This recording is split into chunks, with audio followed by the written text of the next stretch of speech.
Is the weight discrepancy between Conor BENN and Chris Eubank Jr. too great? Is it too much to ask welterweight 147 Conor BENN to move all the way up to 160 middleweight, which is closer to Chris Eubank's proper fighting weight than it is to Nigel Benn's? It's for this reason that Chris Eubank Sr. called this fight a disgrace on an interview with IFL TV. Now, the father claimed that his son, Chris Eubank Jr., will have to, quote, boil himself down to 160. Now, I was a little bit confused by that statement because Chris Eubank Jr. has been fighting at 160 for most of his recent fights. He did fight at super middle, 168, in some of his previous fights, but more recently he's been able to maintain 160. So I'm not clear what his dad means when he says that his son will have to boil himself down. But I think the father's point is maybe there is a big weight cut that his son has to make to get to 160, and he feels that that is dangerous. Now, in fairness, Chris Eubank Sr. also points out that he feels it's a mistake from Nigel Benn to try to jump from 147 all the way up to 160. He feels that's not safe for him, and he also pointed out, and this is a salient fact, that it'll be tough for Conor BENN to then go back down to 147 once he bulks up, if that's what he's doing, to get to the 160. In his final point, I think Chris Eubank Sr.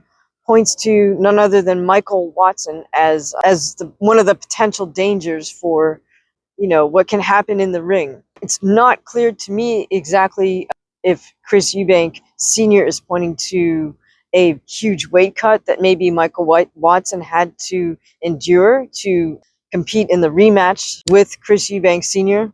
Those of you familiar with the story know that Chris Eubank Sr. was losing the fight, really, and then out of nowhere, he threw this vicious uppercut that knocked Michael Watson's back into the ropes. Michael Watson hit his head on the rope and then the canvas.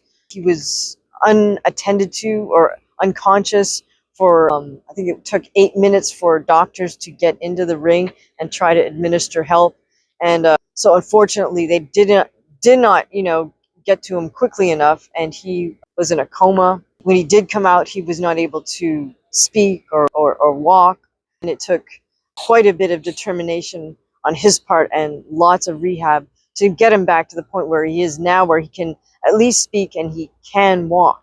Now, for sure, that moment, has haunted Chris Eubank Sr., so I don't know if he's sort of projecting his profound concern from that fight onto this fight between his son and Conor BENN, or if perhaps he's pointing to, the promoters' sort of greed in just trying to make a big fight, or in fact, he's somewhat pointing to his own son's so-called greed, because he says in the end, he won't listen to me because he's making all this money, meaning his son's not going to listen to his advice not to do this fight because he's been offered so much money to face Conor BENN. But do you think that Chris Eubank Sr. is accurate in his concern for the weight discrepancy in this fight? Did any of you watch his fight live with the second fight with Michael Watson? Is Chris Eubank Sr. being overly concerned about the weight discrepancies in this fight between his son and Conor BENN?